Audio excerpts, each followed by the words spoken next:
Welcome back, Remembrance Keepers. This is video 2 of my gang stalking series. So if you perhaps have not watched part 1 yet, stop this video and go back now, because this conversation builds in layers, and what you're about to hear is going to make way more sense to you once you understand the overt and the covert foundations of gang stalking first. So in part 1, we broke down the visible and the psychological faces of gang stalking. So that would be the intimidation tactics, the narcissistic smear campaigns, social exile, and the coordinated attempts to destabilize truth carriers before their remembrance fully takes root. This video is going to go much deeper, because the most disturbing layer of gang stalking is not physical at all. It's actually gang stalking within the astral realm. It is the side almost nobody speaks about publicly because, like I said in the last video, you sound unhinged. It sounds impossible to those who have never experienced it firsthand. This is where we move beyond visible harassment and into psychic invasion, energetic siphoning, dream manipulation, ritual targeting, remote viewing, and the unseen warfare that many awakened people endure in absolute silence. And whether people want to accept it or not, governments, intelligence agencies, secret societies, and spiritual practitioners have known for a very long time that consciousness extends far beyond the physical body. So I'll also be linking the Stargate Project Wikipedia page in the description so people can begin researching this for themselves. So let's go deeper. Astral gang stalking. Being gang stalked in the astral realm. So if overt harassment is meant to intimidate you and covert betrayal is meant to socially exile you, then astral gang stalking is meant to violate your very soul. It is the most insidious face of all because it leaves zero physical evidence, but it wreaks absolute havoc in the spiritual and energetic realms. Astral gang stalking is where spiritual practitioners, covens, cults, secret societies weaponize spiritual practices that were once sacred. Rituals that were designed to connect humanity to the divine are twisted into tools of manipulation, siphoning, and destruction. And the stark truth is, this shit is not rare. It is very widespread, but hardly anybody pipes up and speaks on it because to the majority of the masses, it sounds like science fiction.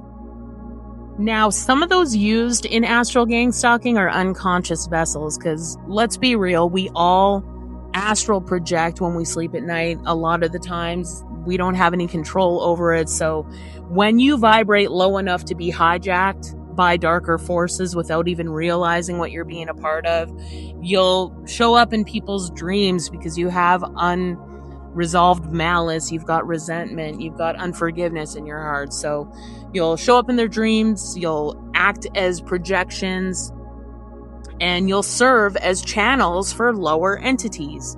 A lot of these people just don't even consciously know what they're participating in, but their energy is still used against you. But this is where it gets really sinister. There are others who are fully aware. These are the predators of the spirit realm. They study the spirit realm. They make pacts with dark forces and deliberately target those who carry light for the birthing of the new earth. They know how energy moves, how rituals work, and how to infiltrate dreams, thoughts, and emotion. Their goal is calculated always. It is to siphon power, to derail divine assignments, and in some cases to sacrifice chosen ones in exchange for influence, wealth, or false authority in this realm.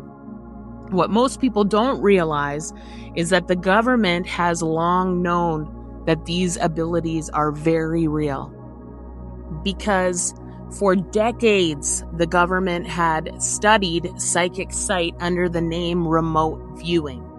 Entire programs were funded, entire budgets were allocated to test and train individuals in astral projection, psychic monitoring, and out-of-body perception. They literally poured resources into it because they knew that it worked. Nobody would invest decades of study unless the truth was undeniable. The government publicly claimed that the program was shut down because remote viewing was operationally unreliable. But that was the lie. Nobody spends decades funding experiments, hiring psychics, and running operations through the CIA and the DIA unless they know that it works. The dismissal was simply just for the public eye. If anything, it was unreliable because they knew that they couldn't control it. They realized that once people discovered the truth that psychic sight is real, they could practice it, master it, and access dimensions of knowledge without permission from any system. And no government wants the masses free in that way. So they do what they've always done. They lied to everyone. They buried it. They claimed it was nonsense, all while carrying the weaponized knowledge forward into darker, more secret compartments. They did not want the collective to understand what they knew. That the astral realm is accessible, that psychic perception is real, and that it can be used as both a tool for liberation and a weapon of control. Through remote viewing, your private life can be observed. Through astral projection, your dreams and energy body can be invaded. Through ritual, magic, implants of fear, lust, obsession, or confusion can be seeded directly into the subconscious. Some chosen ones are siphoned for their energy while they sleep. Others are targeted with sex magic, womb magic, and binding spells designed to collapse their marriages, destroy divine partnerships, or completely derail their destinies that they're here for. These rituals are not random experiments either. They're calculated violations carried out to delay or prevent remembrance. And I know this because I lived it. During my season of isolation, I felt presences enter my space. I felt the atmosphere of my room shift. I knew there were eyes on me even when no one was physically present. My dreams were hijacked. I woke up drenched in sweat. My heart was racing. My spirit was crying out as if I'd been in battle all night long. I could literally feel energy being drained from my body. And these were not nightmares. They were psychic invasions. And the most disorienting part was not the attacks themselves. It was the dismissal when I tried to speak about it. I was immediately labeled paranoid, delusional, unstable, and crazy. I was energetically gaslit because there was no physical evidence at all. And that is the extreme cruelty of astral gang stalking. It completely annihilates you in silence while leaving you unable to prove that it ever even happened. It leaves you questioning your own mind, your own faith, your own senses. And that's why astral gang stalking is the most sinister face of all. It works in the shadows, it leaves no trace, and it fractures the target from the inside out. And yet, for those of us who have endured it, the truth is absolutely undeniable. We know what we felt, we know what we saw, we know what we survived. Because before it happened, we all had a kundalini awakening. It was like the Most High was waking us up to finally be able to feel what's been done to us for so long. So we all had extra sensory perception, and that is why we were able to pick up the energy. Astral gang stalking is the unseen battlefield where the destiny of chosen souls is contested. And while overt harassment and covert betrayal are destructive, astral invasion strikes at the very core of identity, faith, and sanity. It is the sharpest dagger of them all. Now, I'm going to link you to the Stargate Project Wikipedia page in the description, so go check that out. The Stargate Project was a U.S. government initiative originally run by the Defense Intelligence Agency and later consolidated with CIA oversight. It began in the late 1970s and operated until 1995, exploring the use of remote viewing for intelligence purposes, purported abilities to see events at a distance through psychic means. So all three faces of gang stalking we've gone over now, overt, covert, and astral, they are not random acts of cruelty. What they do is they form a program. A system designed to break down the chosen, the starseeds, the truth speakers, and the carriers of divine code, fragmenting their identity and pushing carriers of light into despair before they ever even have the chance to awaken properly. This program thrives on repetition. It seeks to wear you down through cycles of harassment, betrayal, and invasion until you accept defeat as your fate. Its goal is to not just wound you, but to reprogram you, to convince you that your light was never real, that your purpose was an illusion, and that your remembrance is impossible. Again, I know this because I lived it. My dreams were hijacked, my energy was siphoned, my reputation was fucking shredded behind my back. My trust was corroded, my body felt like a battlefield, and my mind looped in confusion. The program wanted me broken, silenced, and erased before I ever stepped into my assignment. And I know I'm not alone. I know there's other people out there. I see them on my Facebook page every day. The people who resonate with what happened to me 4 years ago. Many in the collective have walked through the same torment, but here lies the greater truth. What was meant to destroy us becomes the very instrument of our awakening. Because every betrayal sharpened my discernment. Every psychic invasion expanded my spiritual sight. Every act of intimidation forged resilience in me that could not be taught any other way. The trap was never truly for me. It was for them. It was for the people who were targeting me. In targeting me, they revealed themselves to the Most High. In attempting to annihilate my identity, they activated my remembrance, and now I will never go back to sleep again. I am awake out of this satanic matrix for the rest of my life on this planet. And this is where divine law steps in.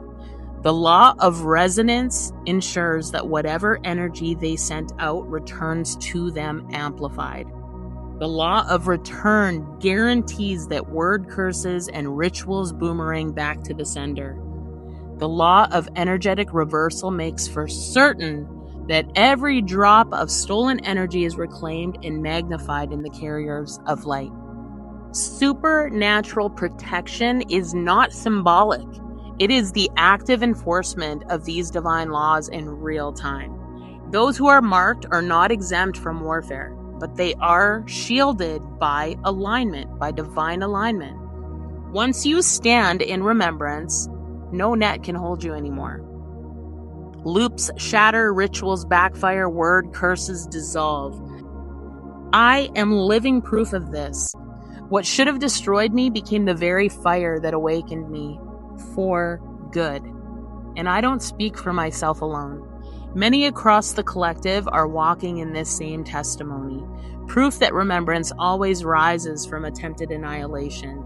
Because gang stalking is real. It is overt, it is covert, and it is astral.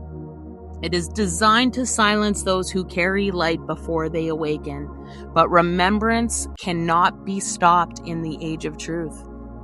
What was meant to destroy you becomes the fire that awakens you, and when the Most High marks you, hell cannot hold you. And this, my friends, is why remembrance matters in the age of truth, in the age of Aquarius, in these times that we are living in. Because once you understand what is happening, the fear begins to break. The program only works when you believe that you are powerless, isolated, crazy, or completely disconnected from the Most High. But once remembrance activates, discernment sharpens, alignment strengthens, spiritual sight expands, And the very warfare meant to destroy you becomes the catalyst that awakens you. If this resonated with your spirit, make sure that you subscribe and stay connected for the next teaching, because we are going to go deeper into spiritual warfare, energetic manipulation, awakening, divine law, and the hidden systems operating beneath the surface of reality. And remember, when the Most High marks you, no force operating in darkness can permanently stop what was divinely assigned to rise. Love you guys. Peace.